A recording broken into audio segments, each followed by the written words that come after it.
D'abord préciser qu'en fait, cette grève de la faim est la 4e étape d'un plan d'action qui a été élaboré justement dans le cadre de notre combat pour la justice, de notre combat pour l'équité.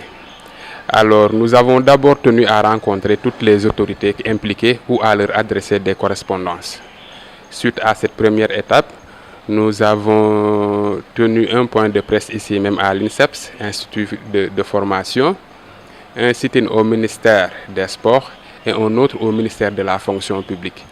Et donc les démarches administratives et ces activités sont restées sans suite, sans effet. Et c'est justement la raison pour laquelle, face au manque de considération de l'autorité, au premier rang desquels le président de la République, face donc à cette injustice sociale que nous subissons pour la faute de l'administration et de l'autorité politique, nous avons tout simplement tenu à observer cette grève de la faim. Vous l'avez entamé aujourd'hui, jusqu'à quand? Cette grève nous avons décrété un mot d'ordre de grève de la faim illimitée jusqu'à la satisfaction de notre revendication qui est la disponibilité de nos actes de prise de service au ministère des Sports. Est-ce que vous pensez que vous allez pouvoir tenir? Nous sommes décidés à tenir jusqu'à la satisfaction de notre revendication, à savoir l'intégration au ministère des Sports. Jusqu'ici, donc, aujourd'hui, vous avez reçu la visite d'une autorité ou bien? Jusque-là, nous n'avons pas véritablement reçu une véritable visite.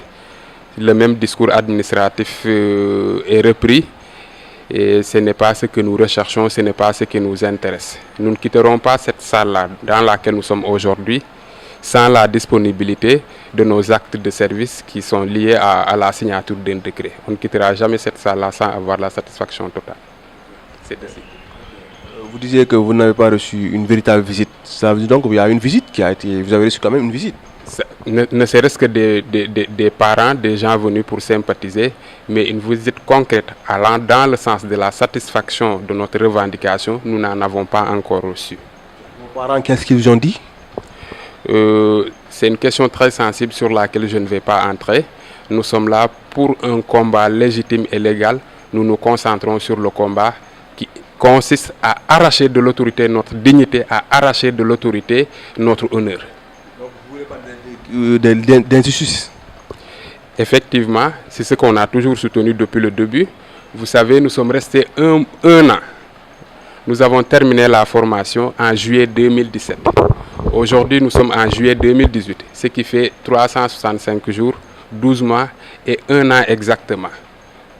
Nous continuons encore à attendre nos actes de prise de service. Et dire que des postes budgétaires ont été ouverts depuis le mois d'octobre 2017.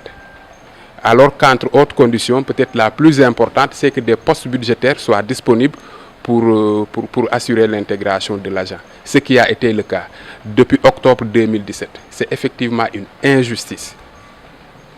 Pendant ce temps-là, il y a d'autres qui sont engagés ou bien?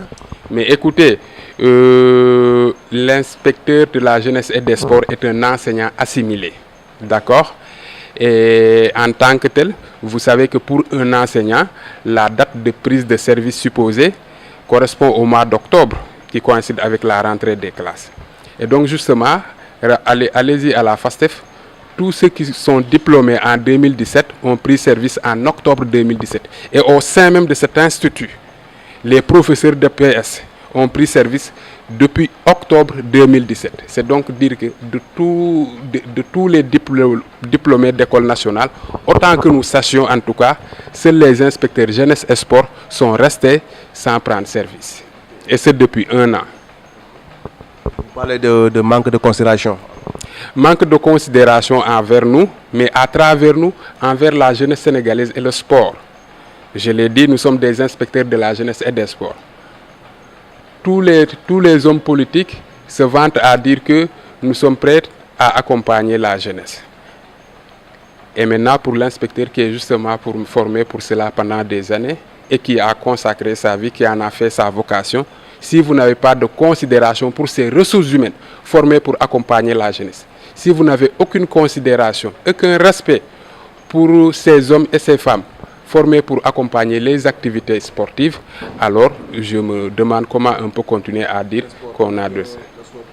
Le sport qui est d'abord un bien public, un vecteur de paix, de développement, mais surtout d'épanouissement et de bien-être au-delà même de la compétition. C'est d'abord une question d'épanouissement, une question de bien-être physique et psychologique.